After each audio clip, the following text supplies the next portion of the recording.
کہنے لگے آج کا پورا دن میں نے کھانا نہیں کھایا ہے۔ آپ نے کہا کہ فجر کے بعد ٹرین میں بیٹھ کے چلے جائیں، تو میں یہاں سے گیا اور وہاں پر پہنچا تقریباً 12 بجے کے قریب۔ لوگوں کو میں نے وہ خط آپ کا دیا تو انہوں نے کہا ٹھیک ہے جمعہ کا وقت ہے، جمعہ کا بیان آپ کیجئے۔ تو میں نے جمعہ کا بیان دیا تو ان لوگوں نے مجھے کہا کہ ہم مولانا سے آپ کے بارے میں گفتگو کر لیں گے، آپ چلے جائیے۔ انہوں نے کہا واپس چلے جاؤ، تو میں واپس آ گیا۔ کسی نے چائے تک نہیں پلائی اور کسی نے کھانا تک نہیں کھلایا۔ مہمان ہے، یہاں سے وہاں تک گیا ہے۔ ارے بھائی عالم ہی مہمان نہیں، اگر کوئی تاجر مہمان آپ کا جائے تو کیا آپ اسے چائے نہیں پلاتے؟ کیا اسے کھانا آپ نہیں کھلاتے؟ کیا آپ کا کوئی دوست آئے تو چائے کھانے کا انتظام نہیں کرتے؟ آپ کی ضرورت کے لیے یہاں سے بھیجا گیا، آپ کی فرمائش پر بھیجا گیا، آپ کی دعوت پر بھیجا گیا، آپ کے کہنے پر درخواست کرنے پر بھیجا گیا، اور ایک عالم دین کو یہاں سے بھیجا گیا۔ وہ بیچارے وہاں پہنچے، وہ کہہ رہے تھے میرے پاس بس اتنے پیسے تھے، یہاں سے وہاں تک جا سکتا تھا، وہاں سے یہاں تک آ سکتا تھا، بس اتنے پیسے، یہاں سے اتر کر مجھے یہاں تک آنے آٹو کے بھی پیسے نہیں تھے، چل کے میں آیا ہوں، اور اگر میں کھانا کھا لیتا یہاں پہنچنا میرا مشکل ہو جاتا۔ کسی نے نہ کچھ پوچھا، نہ کھلایا، نہ پلایا، نہ کرایہ دیا، کچھ نہیں، واپس ہم کو کر دیا۔ اور سنیے لطیفہ، میں نے خط لکھا ان کو بھیجا، لیکن آج تک ان جاہلوں کا پتہ نہیں کہ وہ کون ہے، کیا ہے، کدھر ہے۔ آج تک آ کر انہوں نے کچھ مجھ سے کہا نہیں، غالباً 10-12 سال ہو گئے۔ یہ ہے آج امت مسلمہ کا حال، علماء کی یہ قدر، اور وہ علماء جن کی وجہ سے اس وقت دین دنیا میں زندہ ہے، ان کے قرآن پڑھانے کی وجہ سے، حدیث پڑھانے کی وجہ سے، ان کے نماز پڑھانے کی وجہ سے اور دیگر خدمات کی وجہ سے ساری دنیا کے اندر اگر زندہ ہے دین تو اسی جماعت کی وجہ سے تو زندہ ہے۔ اگر بھائیوں قرآن نہ پڑھایا جائے تو آپ ہزار کچھ کر لیجئے، دین زندہ نہیں رہ سکتا۔ حدیث کے بغیر دین زندہ نہیں رہ سکتا، فقہ کی تعلیم کے بغیر دین زندہ نہیں رہ سکتا۔ دنیا کے کچھ بھی آپ کر لیجئے، جب تک علماء کی یہ خدمات دنیا میں زندہ نہیں ہے، دنیا کے اندر دین زندہ نہیں ہو سکتا۔ دنیا میں دین زندہ ہے، قرآن سے زندہ ہے۔ قرآن اگر دنیا میں موجود ہے، انہی علماء کے طفیل میں زندہ ہے۔ یہ ہم روزانہ دیکھ رہے ہیں، لیکن آج امت کا یہ حال ہے۔ یہ بتاؤ کیا یہ تطفیف نہیں ہے تو اور کیا ہے؟ تطفیف نہیں ہے؟ بیوی کا حق ادا نہ کرے تطفیف، شوہر کا ادا نہ کرے تطفیف، ایک جاہل آدمی ہو اس کی مزدوری نہ دے، یہ قرآن کہتا ہے تطفیف، اور آپ علماء کا حق علماء کی خدمت لے کر نہ دے تو یہ کیا تطفیف نہیں ہے؟ اور اس کے لیے یہی آیت نہیں پڑھی جائے گی وَيْلٌ لِّلْمُطَفِّفِينَ الَّذِينَ إِذَا اكْتَالُوا عَلَى النَّاسِ يَسْتَوْفُونَ وَإِذَا كَالُوهُمْ وَزَنُوهُمْ يُخْسِرُونَ۔ اللہ نے ان لوگوں کو یاد دہانی کی، آگے فرمایا أَلَا يَظُنُّ أُولَٰئِكَ أَنَّهُمْ مَبْعُوثُونَ، کیا ان لوگوں کو اس بات کا خیال نہیں ہے کہ یہ لوگ پھر دوبارہ قیامت میں زندہ کیے جائیں گے؟ کیا دنیا کو انہوں نے سب کچھ سمجھ لیا؟ دنیا سے جائیں گے نہیں یہ لوگ اور پھر مریں گے نہیں، مرنے کے بعد اٹھیں گے نہیں؟ کیا ان لوگوں کو اس بات کا احساس اور اس بات کا خیال نہیں ہے؟ اولئک انہم مبعوثون، کہ قیامت کے دن زندہ کیے جائیں گے، اس دن میں جو بڑا عظیم الشان دن ہوگا، یوم یقوم الناس لرب العالمین، جبکہ ساری کائنات خدا کے سامنے دست بستہ کھڑی ہوئی ہوگی، تم بھی وہاں خدا کے سامنے ہوگے، تو کیا تم کو اس بات کا ڈر نہیں، آخرت کا خوف نہیں، آخرت کی فکر نہیں، آخرت کا احساس نہیں؟ اللہ کہتے ہیں ذرا آخرت کا احساس پیدا کرو، تمہارے اندر تبدیلی آ جائے گی۔ بہرحال یہ سب جزیات تھے اس عنوان کے جس کو میں نے شروع کیا، تطفیف، حق کا مار لینا، حق کا دبا لینا، کسی بھی شکل میں ہو، کسی بھی طریقے سے ہو، یہاں تک کہ نماز میں ہو، یہاں تک کہ روزے میں ہو، زکوٰۃ اور حج میں ہو، یہ سب کا سب تطفیف ہے۔ اور اسی میں یہ مثال بھی دے دی کہ علماء کے حق کو دبا لینا، مار لینا، یہ بھی تطفیف کے اندر داخل ہے۔ اس کے بعد اس موضوع کو آج مجھے ختم کرنا ہے، جو موضوع میرے خیال سے شاید 5-6 جمعہ سے زائد سے چل رہا ہے، جس کا عنوان ہے اسلام کے اندر مالیاتی نظام۔ اس کے تحت مختلف قسم کی جزیات، مختلف قسم کے مسائل، مختلف قسم کے عنوانات کے اوپر بحث کی گئی۔ اب اخیر میں بس ترغیباً کچھ باتیں عرض کرنے کا خیال ہے، تاکہ جو کچھ کہ اب تک ہم نے سنا یا جو کچھ کہ اب تک بتایا گیا، ان ساری باتوں کے اندر جان پڑ جائے اور ہم عمل کے لیے تیار ہو جائیں۔ بھائیوں، کسی بھی قسم کا کوئی مسئلہ ہو مالیات سے متعلق جس کا ذکر ہوا، قرض کا ذکر ہوا، معاملات کی صفائی کا ذکر ہوا، تجارت اور لین دین کے موقع پر سچائی و صداقت کے لحاظ کرنے کا ذکر ہوا، اسی طریقے پر تطفیف کا عنوان بھی چل رہا، اسی طرح وراثت کے متعلق بھی بیان کیا گیا، اور بھی مختلف عنوانات کے اوپر آپ کے سامنے اظہار رائے کیا گیا، اور قرآن و حدیث کی روشنی میں بہت ساری چیزیں آپ کے سامنے رکھی گئی۔ ایک آدمی جب اللہ سے ڈر کر ان چیزوں پر چلنے کی کوشش کرے گا اور اس بات کا اپنے دل کے اندر احساس پیدا کر لے گا کہ مجھے مرنا ہے، اللہ کے سامنے جواب دہی کرنا ہے، ایک ایک پائی کا حساب لیا جائے گا، ایک ایک چیز کو مجھ سے پوچھا جائے گا اور مجھے جواب دہی کرنی پڑے گی، تو جب آدمی اس بات کا احساس پیدا کر لے گا تو اس کے اندر انشاءاللہ ضرور تبدیلی آئے گی، اور ان ساری ہی چیزوں کو ادا کرنے کی اس کے اندر سکت و طاقت و ہمت پیدا ہو جائے گی۔ اسی اللہ نے ان آیات میں اس بات کا اخیر میں ذکر کیا کہ آخرت کو یاد کرو اور یہ سوچو کہ ہم دوبارہ اٹھائے جائیں گے، اللہ کے سامنے کھڑے کیے جائیں گے، 10 بستہ اللہ کے سامنے حاضری ہوگی، اور وہاں پر سوال و جواب ہوگا، حساب و کتاب ہوگا، جنت و دوزخ کے فیصلے ہوں گے۔ یہ ساری باتیں وہ حق کا پیغام ہے جو محمد رسول اللہ صلی اللہ علیہ وسلم کی شریعت میں ہم کو بتائی گئی۔ اس لیے سب سے پہلے ہم ہمت کریں اور عزم کریں کہ ان ساری ہی باتوں پر ہم عمل ضرور کریں گے۔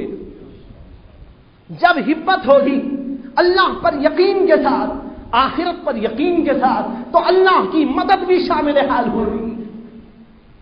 حدیث کے اندر جناب محمد الرسول اللہ صلی اللہ علیہ وسلم نے بنی اسرائیل کا ایک عجیب و غریب واقعہ بیان کیا ہے۔ اس کو سننے سے بھی انشاءاللہ ہمارے اندر ہمت پیدا ہوگی۔ اللہ کے نبی صلی اللہ علیہ وسلم کی حدیث بخاری شریف کے اندر ایک جگہ نہیں 7 جگہ پر امام بخاری نے بیان کی ہے۔ کیا ہے؟ اللہ کے نبی صلی اللہ علیہ وسلم کہتے ہیں بنی اسرائیل میں ایک شخص تھا، اسے ایک مرتبہ 1000 درہم یا دینار کی ضرورت پڑ گئی۔ وہ اپنے ایک آدمی کے پاس میں گیا، اپنے شہر کے ایک آدمی کے پاس، اور اس سے کہا کہ مجھے 1000 درہم کی یا دینار کی ضرورت ہے، اگر تم مجھ کو دے دو تو میں فلاں تاریخ تک اس کو لوٹا دوں گا۔ وہ آدمی کہنے لگا کہ اچھا میں دے تو دوں گا آپ کو، لیکن کوئی گواہ بھی تو ہونا چاہیے، گواہ پیش کرو، کون گواہ ہوگا؟ اس نے کہا بھائی میرے پاس تو کوئی گواہ ہے نہیں، میں اللہ کو گواہ بناتا ہوں۔ اس نے کہا اچھا گواہ تو آپ نے اللہ کو بنا دیا، لیکن اگر آپ نے ادا نہ کیا تو ضمانت کون لے گا اس کی؟ کون مجھ کو ادا کرے گا؟ کوئی ضامن لاؤ۔ اس نے کہا ضامن بھی میرے پاس کوئی آدمی نہیں ہے، میں نہیں پیش کر سکتا، بس اللہ ہی کو ضامن ٹھہراتا ہوں، انشاءاللہ میں نہیں دیا تو میرا خدا آپ کو دے دے گا۔ اسے اللہ پر ایسا یقین تھا کہ اس نے اللہ ہی کو گواہ بھی بنایا اور اللہ ہی کو ضامن بھی بنایا۔ اس بیچارے نے اس بات کا لحاظ رکھتے ہوئے کہا کہ ٹھیک ہے میں آپ کو دے دیتا ہوں 1000۔ اس نے 1000 گن کر اس کو دے دی۔ اس آدمی کو تجارت کے لیے دوسرے ملک کا سفر کرنا تھا، چنانچہ یہ دوسرے ملک کا سفر کیا، بحری سفر یعنی سمندر کا سفر کیا اور دوسرے علاقے میں پہنچ گیا۔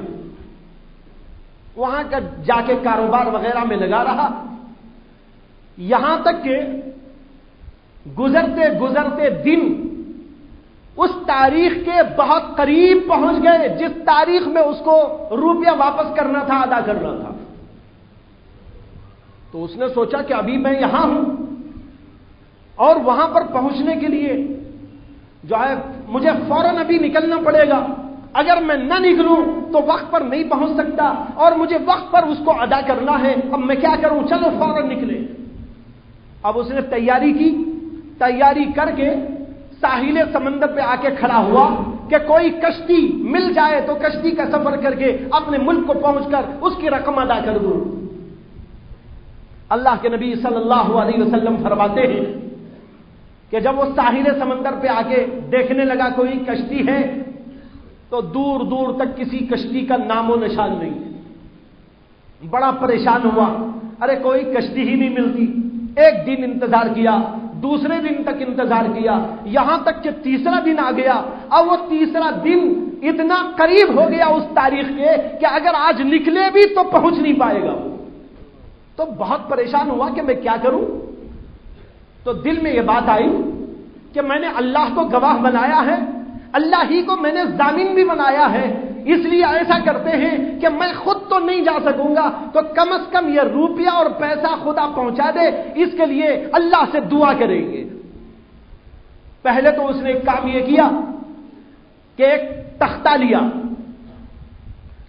تختے میں سوراخ بنایا بیچ میں اور اس سوراخ کے اندر روپیہ رکھ دیا 1000 درہم اور اوپر سے اسے پیک کر دیا، پیک کر کے وہ کندا سمندر میں چھوڑ دیا اور ایک طرف بیٹھ کے کنارے پر خدا سے دعا کرنے لگا، اے اللہ میں نے فلاں بندے سے 1000 درہم لے کر یہ وعدہ کیا تھا کہ فلاں تاریخ کو میں دے دوں گا، وہ تاریخ قریب آ گئی لیکن یہاں کشتی کا کوئی نظام نہ ہونے سے میں تو پہنچ نہیں پا رہا ہوں، لیکن اے اللہ یہ روپیہ پیسہ میں اسے دینا چاہتا ہوں، میں نے تجھے گواہ بنایا تھا، تجھے ضامن بھی بنایا تھا، تو اپنی ضمانت میں لے کر اس کو پہنچا دے۔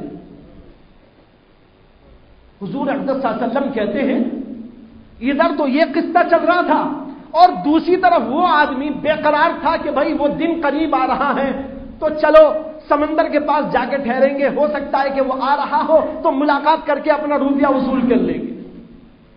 تو وہ اپنے گاؤں سے سمندر کے ساحل پہ آ کے کھڑا ہوا، آخری تاریخ کو جس دن کے ادا کرنا ہے دیکھتا ہے کہ دور دور تک کشتی کا نام و نشان نہیں۔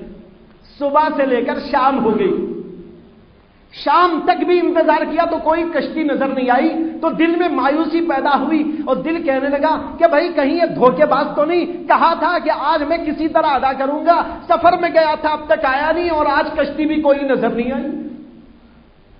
بس یوں ہی کھڑے ہو کے دیکھ رہا تھا تو اچانک اسے نظر آیا کہ ایک کندا سا چلا آ رہا ہے پانی میں تیرتا ہوا۔